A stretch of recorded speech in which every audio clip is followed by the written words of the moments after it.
Vi har om kongerne af Svendborg. Hvilken type reality-tv er der tale om? Det er et reality-show, der bliver skabt kunstige rammer om en gruppe deltagere, som skal fungere sammen og klare forskellige opgaver. Opgaverne er i form af, at chefen udvælger nogle af deltagerne, som skal hjælpe hende med noget arbejde på slottet. Derudover må de heller ikke ødelægge huset.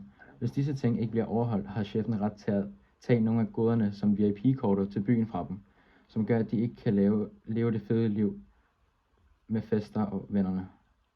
Hvad er programmets koncept? Programmets koncept er, hvordan 8 unge mennesker agerer, når de bor sammen og har alkohol i store mængder. De har til ansvar ikke at ødelægge huset og møde op, når chefen siger, at de skal komme på arbejde i morgen efter en hård bytur. Og hvilke temaer eller typer af konflikter præger programmet? Drama især, på grund af at programmet handler om at drikke sig stiv, bolle og skabe drama. I det første afsnit af Kongerne i Svendborg er der drama, når de er i byen mellem Miami og Posh, da de mener, at Posh udnytter Miami, da hun flytter med ham, og han er i virkeligheden stiv. Miami har en kæreste derhjemme. Derudover er der også venskab, da dem, som deltager i programmet, lever sammen og bliver gode venner og lærer hinanden godt at kende. Hvem er deltagerne, og hvilken baggrund har de? Deltagerne skifter lidt hver sæson, da der kommer lidt nye hjem, som bliver udskiftet med de forrige. Der er dog en deltager, som hedder Valit, som bliver kaldt Knaldperlen, som er med i alle sæsoner. I denne sæson er det Knaldperlen, altså Valit, og Miami og Blondie, Dolken, Bubbly, Posh, Foxy og Zebra, som er med. Om deltagerne er castet udvalgt med en bestemt hensigt. Deltagerne er castet efter, hvordan de ser på sig selv. De har et stort ego og omtaler sig selv som nogen, der bare skal ud og bolle hele byen. Deltagerne er ikke super intelligente, hvilket de også selv påpeger. De forstår at nyde livet og sætter ikke uddannelsen som en høj prioritet. De sætter en stor ære i at leve livet fuldt ud og have så meget fart på som muligt med fest og farver. Hvordan er programmet opbygget? Det er opbygget ud fra berettermodellen. Og til at starte med har vi en plan for dagen, hvor de så kommer til, at de skal optage til, de skal i byen. Så har vi noget førdruk, som er point of no return.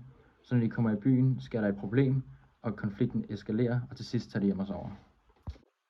Der bliver gjort brug af faktakoder, da de benytter virkelighedens miljø og personer. Derudover tilbageholder de ikke viden og censurerer ikke de ting, som man gør i de nyere reality-programmer.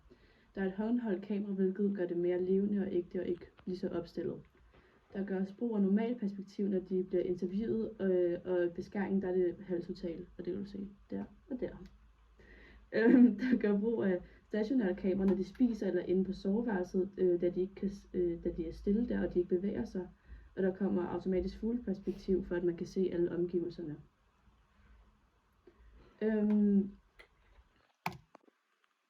Programmet det dækker behovet for underholdning i seernes liv, og det som programmet det dækker for deltagerne, det er, at de får lov til at tilfredsstille deres behov med at skabe en masse relationer med en masse festglade unge og udleve deres behov for at leve livet fuldt ud med fest og farver. Programmet det henvender sig til unge fra 16 til 30 års alderen. Serien er næsten ligeligt fordelt mellem mænd og kvinder, men Kongerne af Svendborg appellerer dog mest til yngre mænd, da det omhandler fest, druk og sex. Frontstage og middle stage. Til at starte med har vi frontstage, som er der, hvor deltagerne i interviews gerne vil fremstå sjove og sætte en facade op. Efter det har vi middle stage, som er der, hvor deltagerne bliver optaget i private studier, når de græder, eller er på toilettet og har private samtaler.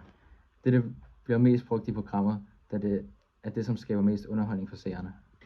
Hvor meget vi performer os selv i dagligdagen og på de sociale medier, er det blevet en normal del af hverdagen. Og ja, det er det, da vi hele tiden føler, at vi skal præstere, og derfor ikke kan være os selv. Og vi poster kun et billede på Instagram, hvis vi ser godt ud, og vælger specifikt at poste de gode ting i livet, for at fremstå som om, at vi har styr på det. Og er der forskel på reality-verden og den virkelige verden? Og i reality-verden bliver der overdrevet på følelser, for at få en stemning frem.